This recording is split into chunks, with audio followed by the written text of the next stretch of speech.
Hello and welcome to the September 14th Virginia Opioid Abatement Authority Abatement Academy.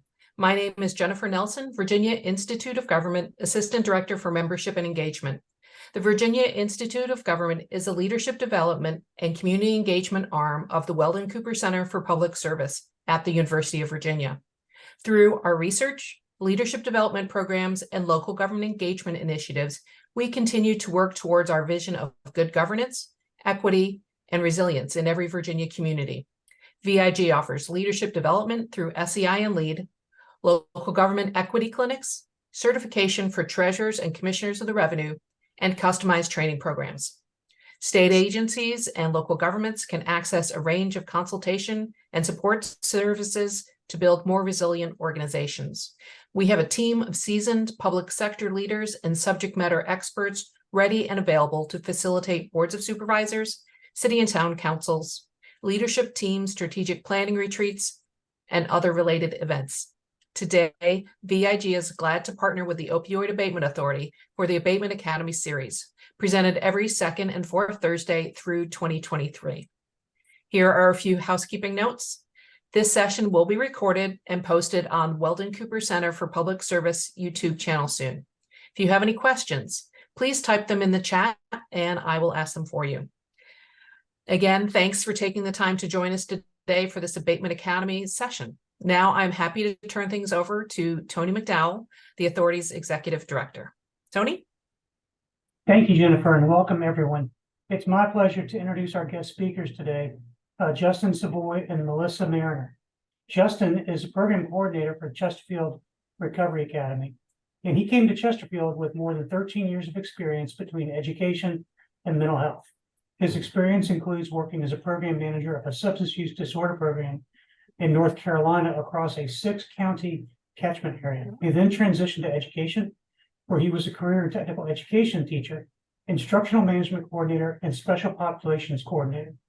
In 2016, he came to Virginia to be a director of career technical education with Westmoreland County Schools.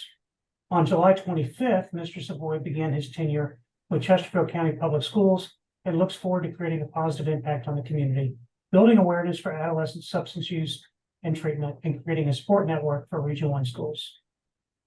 Melissa Mariner is a senior clinician who graduated with a bachelor's degree from the College of William & Mary and a master's in art therapy and counseling from Eastern Virginia Medical School. She brings 12 years of mental health experience to the Chesterfield Recovery Academy with expertise in substance use treatment, school-based therapy, community mental health, grief counseling, and case management services. Melissa obtained certification as a pet partners therapy animal team with her dog Letty. Together, they work with students at school and volunteer in the community. Melissa is a licensed professional counselor and a board-certified art therapist. So Justin, Melissa, it's a real pleasure and an honor to have you with us today. We appreciate you giving your time to the Abatement Academy. And with that, I'll turn it over to you. Okay. Well, good morning, everyone. I'm Justin Savoy. And I'm Melissa Mariner. And we're from Chesterfield Recovery Academy. Today, we're going to do an overview of our academy, introducing the authority and community members to the first recovery school in Virginia. And our slogan is one step, one day, one success at a time. Our journey started back in June of 2022, where the Virginia Assembly and Governor Glenn Youngkin signed the order for us to be established. We officially opened our doors on August the 2nd. We had the first day of school on September the 8th. And like mentioned earlier, I started on July 25th, so we have been rolling ever since. We had our first year anniversary, and we are excited to go into our second year. So for a quick glimpse, I'm going to play this video for you that was done about our school. It's about a 3-minute video. I made a mistake. There are people here to help me get through this. Drug and alcohol use is not it's not just one stream. And neither are schools like these. A handful of recovery schools first opened in the 1970s, but can now be found coast to coast, from Florida to Texas to California, with the most recent ones opening for the first time this year in Ohio and Virginia. At Chesterfield, there are 11 students, with the ability to take on 40. Yeah. Lake Nicole I was using substances. and Zakiah Kearney I like that. are two of the school's first students. I was scared at first, but it was good. I'm really glad. I would much rather be here than regular school. Much rather. I'm gonna prep you. The students work on their traditional curriculum at their own pace. I just think you have some more time for the prep work. With both online and in-person instructors ready to help, Vocabulary type things, okay? as well as therapists. So like we're gonna be like doing math and therapist would be like during this. Like I was like, that's gonna be weird.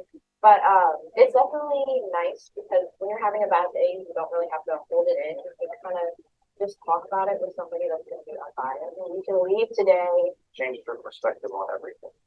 When drug addiction comes into your front door of your house. Doug Patton's ninth grade son enrolled in the Recovery Academy after he completed a treatment program. It is the most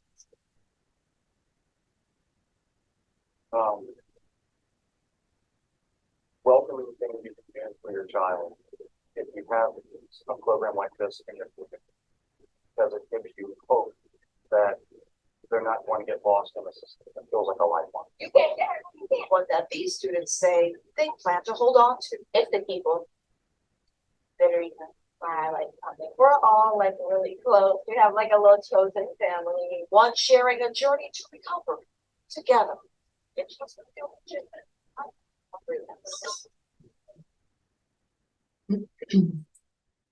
That was a quick glance from our interview from last year. It was about October of last year. As a regional program, we service all of Region 1. So there's 15 districts in all. So that includes Chesterfield, City of Richmond, Petersburg, New Kent, and Prince George County. So we have a large catchment area. Our vision is Chesterfield Recovery Academy aims to be the vehicle of progressive change for the ushering in of an academic culture that holistically addresses the substance use and challenges of the youth in Region 1.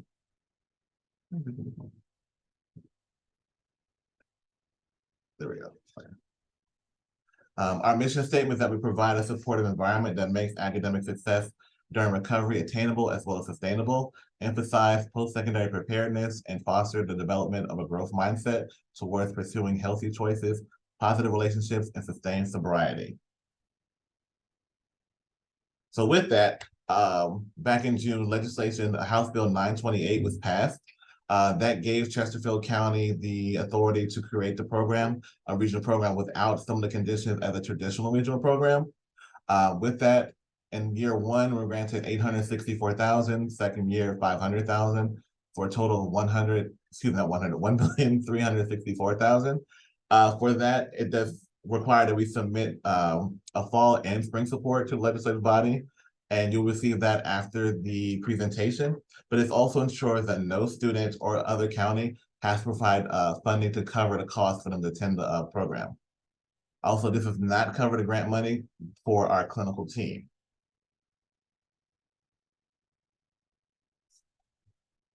For our budget, as you can see, we go by the amount of students. So on the top, you see it's for between 8 and 15 for last year, which was roughly about $927,000.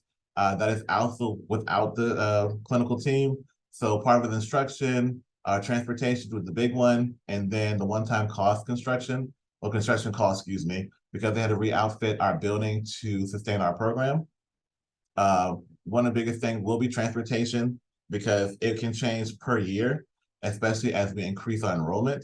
As you can see, for 24 and 25, it goes from 175 to 660,000. Being that hitting that number means we will hit our max.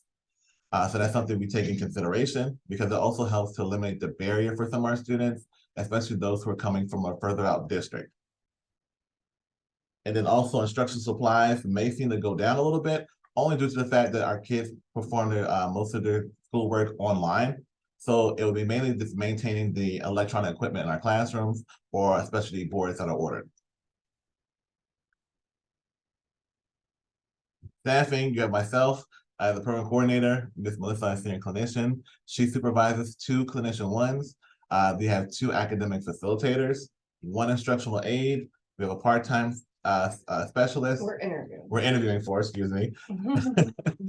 Our office manager, and we have a full-time recovery course peer navigator. This is big for us because when we first started last year, our first day of school, we had 5 kids and 3 staff members, including myself. So this year we started with a full team and 13 kids. For our eligibility, you have to be a student in Region 1, one of the 15 districts, and a high school student. And internal motivation for recovery. We want to make sure the students that apply to the program actually want to be here instead of being forced here. So students cannot be court ordered into the program. They can be court involved, but not court ordered. And have received some type of form of prior substance abuse and mental health treatment. Students can attend us who are on long-term suspension or expelled from the district for certain reasons. However, the new policy is that we do contact their Office of Student Conduct to review that suspension or expulsion, and they are willing to lift it. They may attend our program. However, they'll be on a behavior contract, just stating the fact that they will respect the rules of the program. And if for some reason they are transitioned out of program for breaking the rules, that the original decision goes back into place. Our intake process is pretty simple. There's an interest form that's on our website that student can complete, or a parent or guardian. If they are not part of the family, we do ask that you do contact the family, let them fill out the form on their behalf. So a social worker, a school official, a case manager, they can all fill out the form. They're contacted by our office manager, and we set up for an intake interview. During that, Ms. Melissa or one of her clinical team members will do the clinical assessments. We will request their student files, and for those who are accepted, we do start to accept their school files and set up their transportation requirements. It takes about 3 to 5 days. However, we now implementing a cohort style that helps with student transition, making sure that classes start on time in our orientation process. And it does not require IEP or FAP funding to attend us. Currently, we have 13 students enrolled, 12 from Chesterfield and 1 from Henrico. During this year, we have 4 returning students and 9 are new to the program, grades 9 through 12. And last year, we had Chesterfield, Colonial Heights, and Henrico that were represented. For academic, all courses required for graduation are offered to our students. We make sure that any courses needed is provided. It's done on CCPS online, but they have an online teacher and a teacher in class who assist them. They're both licensed SPED teachers as well. And both of them have their content areas. One is English and history, one is math and science, to provide additional support. We do provide testing that's needed for graduation, such as the SOL testing, certification testing. I'm still a licensed business teacher and in IT, so I can provide the WISE financial literacy exam and the Virginia Workplace Readiness Test. We can now offer the SAT and PSAT on site, and our students are eligible to participate in the career and technical education program. And we currently have 1 student now who is in electrical program. So they attend us every other day. Just for additional information, students can participate in their homeschool activities and sports as long as they're in good standing with their homeschool and district. They may attend after-school activities and join sports teams. Their district keeps their ADM, which requires that they use for funding requirements, and then also information is used for school accreditation, such as attendance, SOL scores, credits, things like that. And then students will graduate with their homeschool if permitted, and the transcripts will say CCPS online. So after they leave us and they graduate, they will not have a trace on their background and attend the academy to protect their privacy. And program tenure is individualized. So students can be here for a semester, or they can be here till it's time for them to graduate, depending on them and their goals and how they feel safely returning back into the community. Next, I'll turn over to Ms. Melissa, who she'll talk about our clinical program.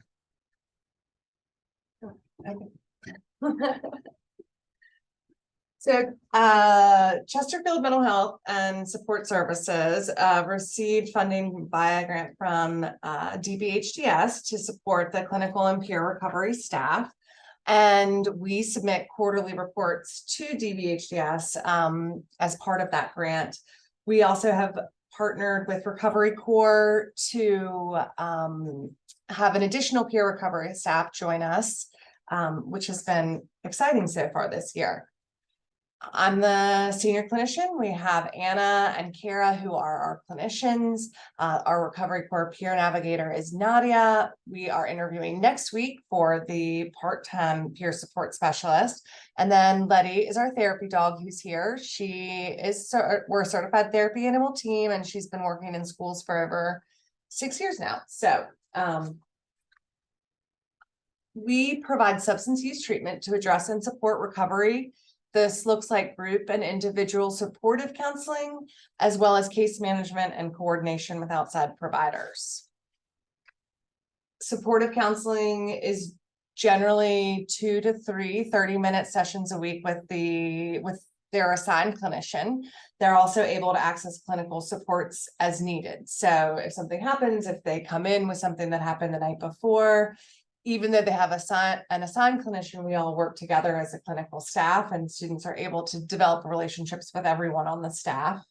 We do daily groups with different types of approaches. So recovery groups, psychoeducation groups, mental health, activity-based discussion, processing. We have a beautiful campus here. We like to take them outside. So just providing variety for our students, so that different students who may respond to different things are able to get their needs met. And also part of our role is linking students to local recovery and mental health community resources. The majority of our students here at Chesterfield Recovery Academy represent an at-risk population. So they come to us with significant trauma histories. Most have co-occurring disorders, including depression, anxiety, PTSD, ADHD. 1/3 of our current students are involved in the foster care system. Over half of our students have parents or guardians with significant current or previous substance use disorders. Most of our students have previous psychiatric hospitalization and or residential stays. Many of our youth are court involved, and many arrive with apprehension, distrust, and or negative feelings about recovery and therapy. Because of past experiences and biases and so forth. Our clinical approach is to actively support multiple pathways to recovery. We want to work to help students understand the root causes of their substance use, as opposed to only treating the symptoms and the consequences of their substance use. We address co-occurring mental health disorders. We have a trauma-informed approach that utilizes techniques including the stages of change model, motivational interviewing, SMART recovery, cognitive behavioral therapy. We also integrate art therapy, music therapy, the peer support aspect, and mindfulness. Because it is a school-based therapy approach, we definitely recommend that our students have an outpatient counselor, and I think we've seen our students be most successful who are really able to process the trauma in a more appropriate setting than school. But of course, we are prepared to deal with things as they come up in this setting as well. Compared to the traditional school counselor model, our clinical team is able to provide more focused and dedicated counseling and case management services. So not being trained as school counselors, but being trained as therapists and clinical social workers provides us a different background. We have a true multidisciplinary approach, integrating the peer support with the evidence-based clinical practices.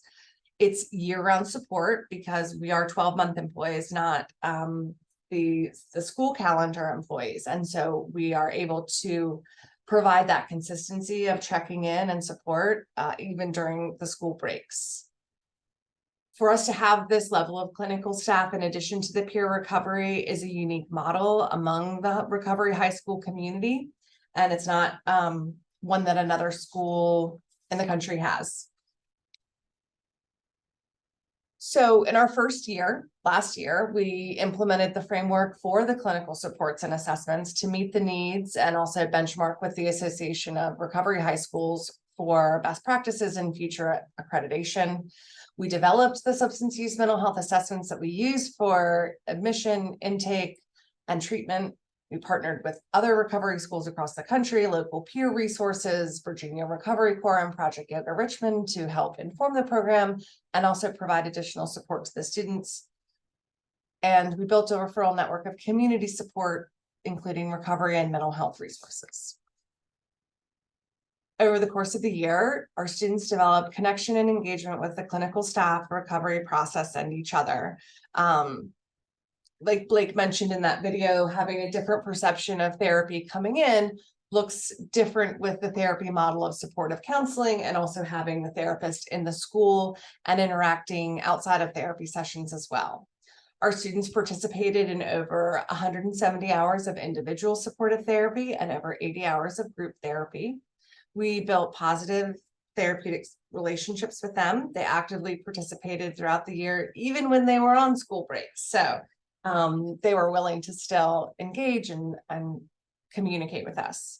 We saw a significant decrease for our students in their psychiatric hospitalizations and residential treatment stays. And even though we have court-involved youth, none of our students got any additional criminal charges over the course of the 22-23 school year. So in terms of our goals for this year and forward, we are very excited to bring in the peer support this year, starting with Recovery Core and then the peer role that we're interviewing for. It would be ideal for us to ultimately move that from a part-time peer position to a full-time peer position. We'd like to strengthen our community-based engagement, outreach and education to the Region 1 mental health community. Personally, coming from a community-based mental health setting and then also the private day school setting, to have an opportunity like this where the barriers have been totally removed in terms of not needing outside funding and transportation, and the ease of admission. So I just think educating people, because there really isn't another program like this out there. We really want to participate in advocacy for a statewide focus on adolescent substance use treatment services and resources. So Virginia does not have as many resources as other states, and so sometimes outside of like outpatient therapy options for our students, we're kind of in a silo in terms of providing substance use treatment for them, but we don't have a lot of options if they needed to go to residential treatment or to detox.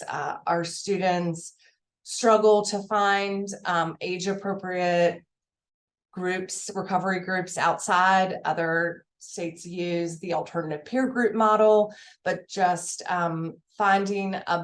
being able to help build the adolescent recovery community, I think, is really important for us as staff, and it's also something that's important to our students. We also want to be able to provide growth opportunities for our staff and competitive compensation. So our staff has been brave, the clinical staff, in accepting a role that is only guaranteed for 2 years, and have been so integral in building the treatment program from scratch and helping to make Recovery Academy as successful as it's been. So we'd like to provide them some growth opportunities as well. So right now there's the senior clinician role, 2 clinician roles, and 2 part-time peer roles funded. The grant also covers $5,000 in training, drug screens, and purchase of services. So for example, the Project Yoga partnership that we mentioned. Ideally, in terms of future goals, it would be to develop the clinicals, or to formalize the clinical supervisor role, provide a senior clinician opportunity for some of our staff that is definitely prepared to grow into that role, and to more fully round out the peer specialist role to be full-time. And that's it for my part of the presentation.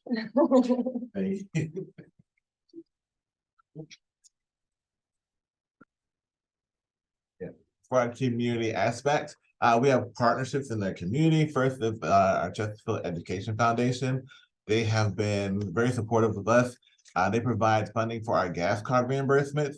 So some parents, they choose to bring their child in because they'll make sure that they don't have any outside influences, but also just to make sure they get to school back and forth safely.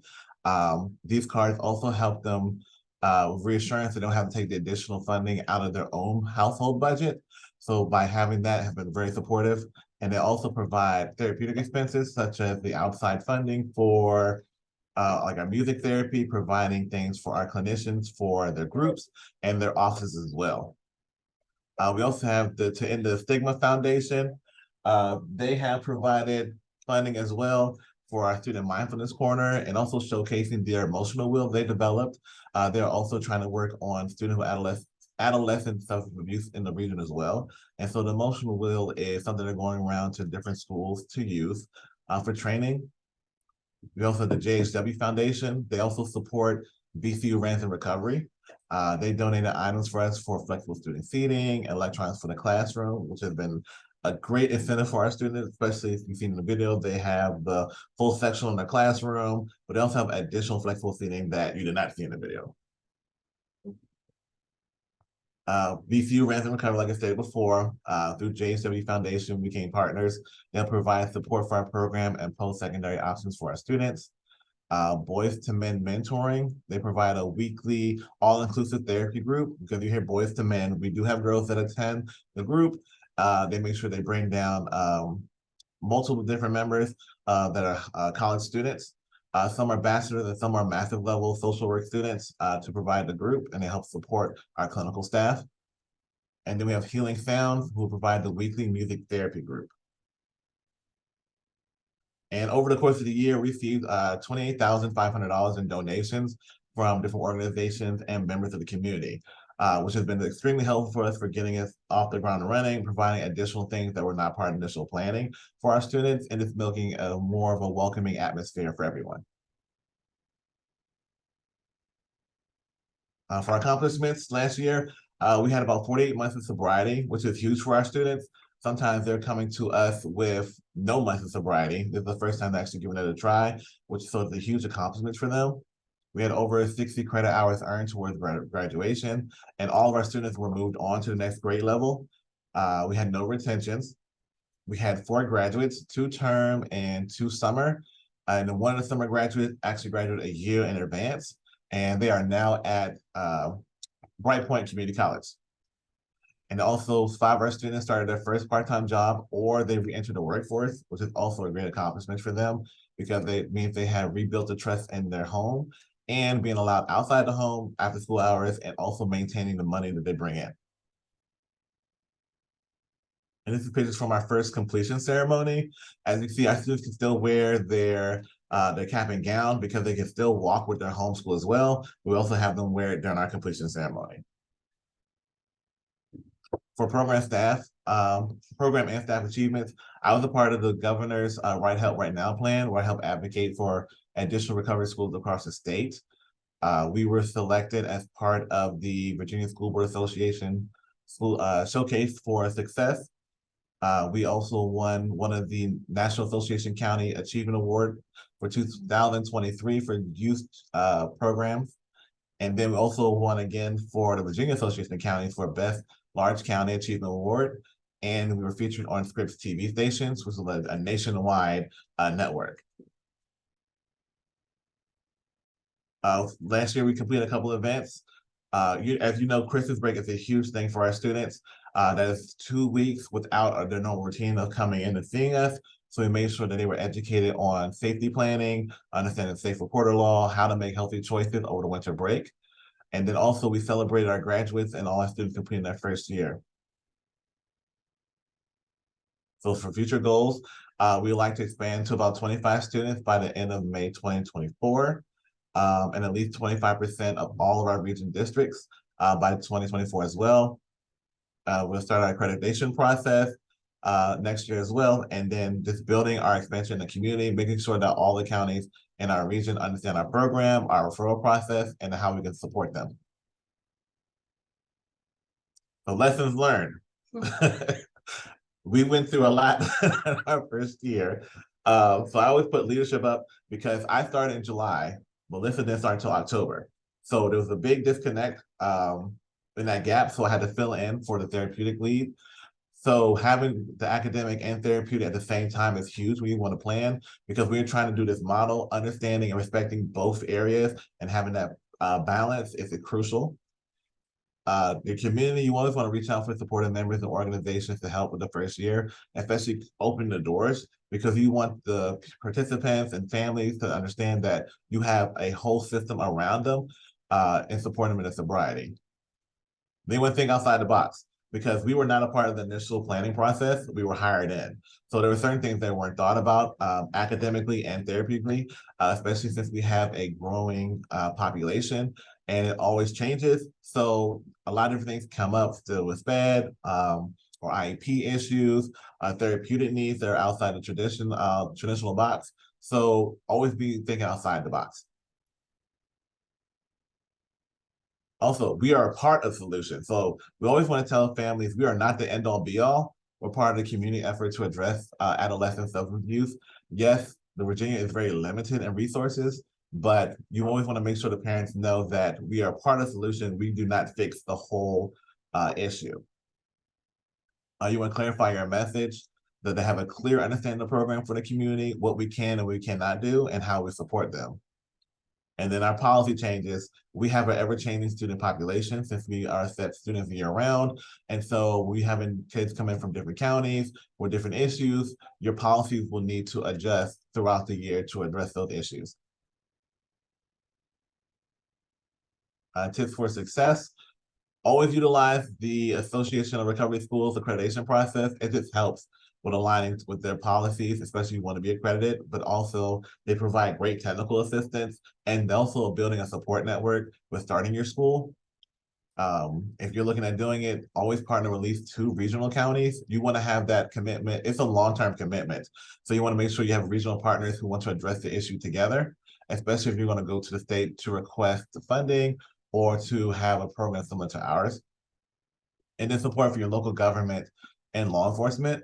Understand that the program is here to help support the decrease of future youth in court involvement and to serve as a resource to assist with community reintegration. Support for your state education department. Our model is a little different than other schools. They have their seat time is lifted for their courses, which means our students do not stick to the traditional time seat time for their courses. They can move as quickly as they need to, which is something that has to be approved by the state. And they're also not locked in the traditional testing calendar. So most of the times when they are finished with their courses, they're allowed to take their SOLs a little sooner or later than the traditional peers would. You want to partner with your local university recovery programs, provide that linear path to post-secondary options for students who want to continue their education and knowing they'll have a supportive network when they go to those universities. And then build and promote your message. You want to cater your message towards your region because each region is a little bit different. So you want to make sure that message actually resonates with the residents that are there. And then expansion. Why we're necessary, we are the only ones here in Virginia. Our nearest neighbors are in Maryland and Frederick, Maryland, and then in North Carolina and Raleigh and Charlotte. So we are technically doing it on our own. It's great we can reach out to the other schools, but they're hours away. So having regional partners will be amazing for us to help grow for the state, to address state issues, because adolescent drug use is at an all-time high. Ease of access has been fueled. It is increasing so much that, social media is a huge contributing factor to it. And then also just increase the amount of adolescent substance abuse resources. As Ms. Lisa stated earlier, that Virginia has a limited amount of resources. So having additional schools will help address that issue. So funding is necessary because this is a large financial commitment for individual counties to handle. So external funding was something that's needed. It supports the regional programs to address or modify actions directed for each community. And then also this helps facilitate staff growth and retention. This job is very much different from traditional schools, not just academic staff, but therapeutic staff. For most clinicians, like Ms. Melissa, having your client here basically for 8 hours a day, 5 days a week is outside traditional role. So you want to make sure you have opportunities for that person to grow and also just retain them as well. And then this is a little slight plug back in for you guys. As part of your authority, one of the things is to help provide support to address youth in the Commonwealth. One of the best things to do is to support creating more recovery schools, because as a state, we can address this together by having more regional partners and more schools to help with our youth in the state. And then I'm done for us. Do you have any questions? Thank you, Justin and Melissa. Yes, please, everyone, add your questions to the chat and I'll ask them for you. This session on the Chesterfield Recovery Academy is the third of Principle 3 of investing in youth prevention. We have 5 more sessions in the Abatement Academy. Principle 4 is focusing on racial equality. Racial equity, and Principle 5, developing a fair and transparent process for deciding where to spend the funding. We'd love to have you the second and fourth Thursday for the rest of the year. Tony, do you have anything you want to add before the questions roll in? No, again, I just want to compliment Justin and Melissa for this presentation. It's really a ton of information. I know there's a lot of interest in replicating what you've done in other regions around the state. I'll be shocked if there aren't questions, and so I know folks have the opportunity to type it into the chat, but please don't be shy. Maybe they just did too good of a job and answered all the questions in the presentation. We do a lot of talking. It's a lot to process. And we have our information up there. We're always happy to, if questions come up afterwards, answer questions over email, over phone. We have visitors come out if a tour would be helpful. So we definitely are happy to share in any way that we can. Here we go. Was there legislation that authorized this program? Yes, it was House Bill 928 that was passed last June. People on the call, if you're not on a phone and if you're on a computer screen and you look in the chat, I texted the link to the bill, the summary of the bill that was passed in the 2020 session to allow Chesterfield to establish this program. So can you tell me about the transportation? So is it like one bus that goes around Chesterfield County that picks up all the kids? How does that work? So what transportation does is that they do more routes. So what they do is that they do the traditional routes for the regular schools, and then they send our bus out to pick up our kids. So most of our kids are grouped by area. So some are like 2 to 3 hour bus, some have their own bus themselves. And those who are in extended areas, they usually have a private car that is provided by the county. Okay. So they drop them off at the hubs, like they go off to the specialty school, high They school? actually go directly to the house to pick them up and take them Okay. home.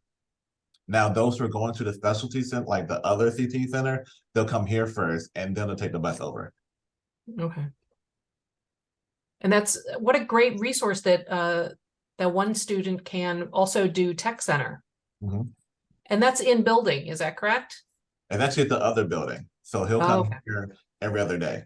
That's because he's doing the electrical program. Right. So they just have the program split up by building. The program that he happened to pick is over there, but there certainly are options if students were interested in one in this building as well. Okay. Here's a question comes in. It says, does marijuana and alcohol use qualify students for admission? Yes, marijuana and alcohol use qualify students for admission. So I would say we have a variety. So we certainly have students where marijuana is their primary drug of choice, especially with ease of access. We also have students who have fentanyl as their drug of choice or other opiates. So it depends. We want to be able to support the students that think that they need our help. Okay, no more questions. That's sad. So much. But I do appreciate all the information that you guys have brought in today, taking us through your one step, one day, one success at a time. I wish you many more successes. Yeah. Thank you so much. We appreciate the opportunity. All right. Thank you, everyone, for your time.